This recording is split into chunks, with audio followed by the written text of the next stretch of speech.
Good morning, class 12. Today we are going to start a new chapter, that is India's external relations.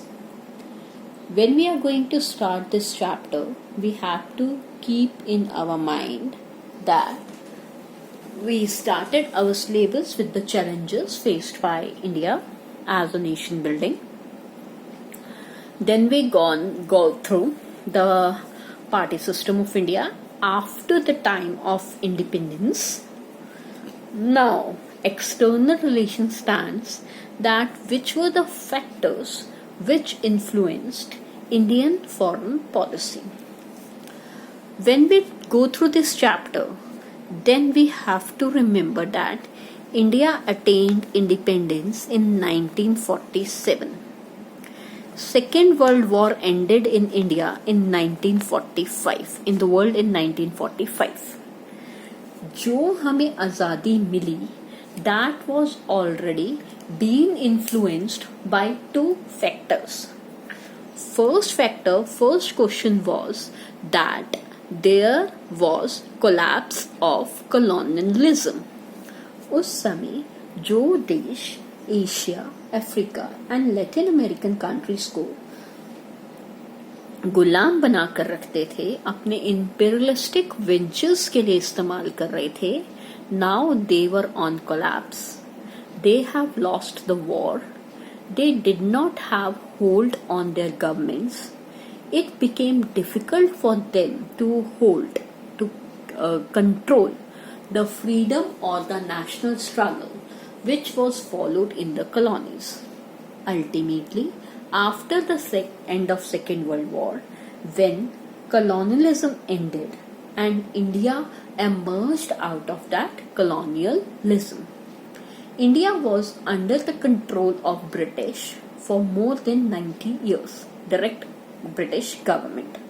We have already gone through that topic.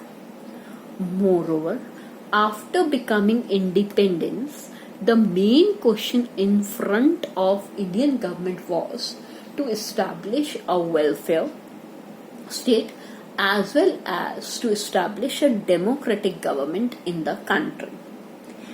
Ultimately, in such a situation, when we talk about Indian foreign policy or talk about the international scenario, at the time of Indian independence was not to easily accept things for even India.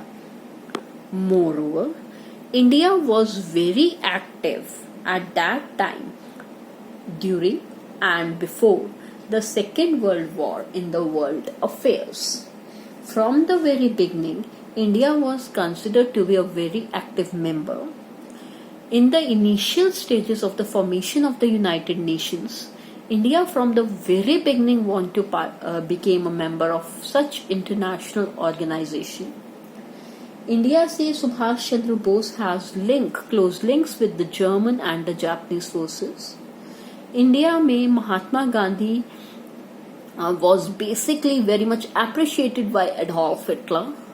Moreover, India में महात्मा गांधी का ही नाम हम करते हैं तो he returned back from South Africa and he was a very renowned name among the political leaders. From the very beginning, it has been involved in many international affairs which happened till the Second World War. The major one you can say was also the involvement of India in the Khilafat issues. So India was known to every country in the world at that time.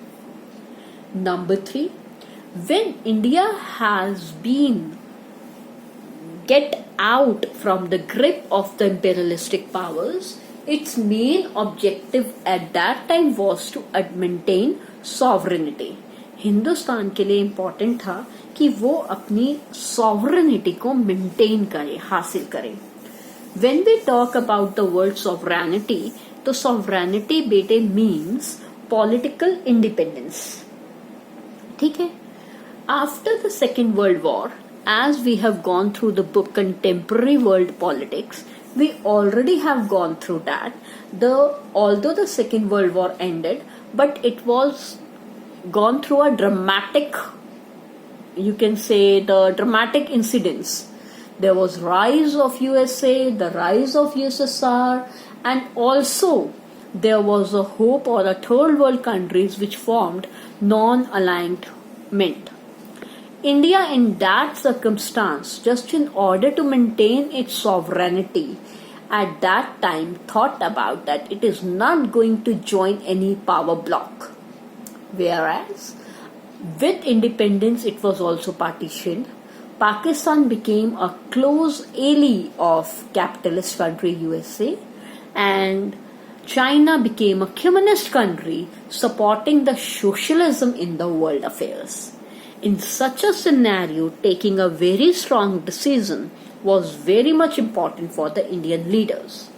Ultimately, when our constitution was being written, so in article number 51, our constitution makers incorporated few of the principles of the foreign policy, few of the principles of our Indian foreign policy, which they expected to be observed, to be followed by our political leaders. These provisions are mentioned under Directive Principles of State Policy. However, they are non-justicable. They were not granted or basically forced by any government, but the suggestive measure says that whatever India is going to follow the foreign policy will be for promotion of international peace and security. कोई भी काम जो किया जाएगा वो international शांति के लिए और सुरक्षा के लिए किया जाएगा. इट विल मेंटेन जस्ट यानी कि सही, न्यायवर्तक और ऑनरेबल रिलेशंस मेंटेन करेगा with all the countries of the world. इसके अलावा हिंदुस्तान हमेशा कोशिश करेगा कि वो रिस्पेक्ट करे उन सारी इंटरनेशनल ट्रीटीज की जिसको उसने साइन किया है, या उन सारे इंटरनेशनल ऑर्गेनाइजेशन के ऑब्लिगेशंस को विच केम इनटू द पिक्चर और the scenario after the second world war. Last but not least, Indian constitution maker says that Indian foreign policy will always encourage to settle the disputes by arbitration. लोगों की मर्जी से involve करके शांतिपूर्वक तरीके से जो भी इंटरनेशनल डिस्प्यूट्स उस समय चल रही हैं उसको खत्म किया जा सके. बेटा, ये हमारे चैप्टर का इंट्रोडक्शन है. हम ये चैप्टर आगे अब अपना चलाएंगे. इसमें कुछ basic principles of foreign policy हम पढ़ेंगे अपनी नेक्स्ट क्लासेस में. आज के लिए ये सिर्फ इंट्रोडक्शन है. Thank you.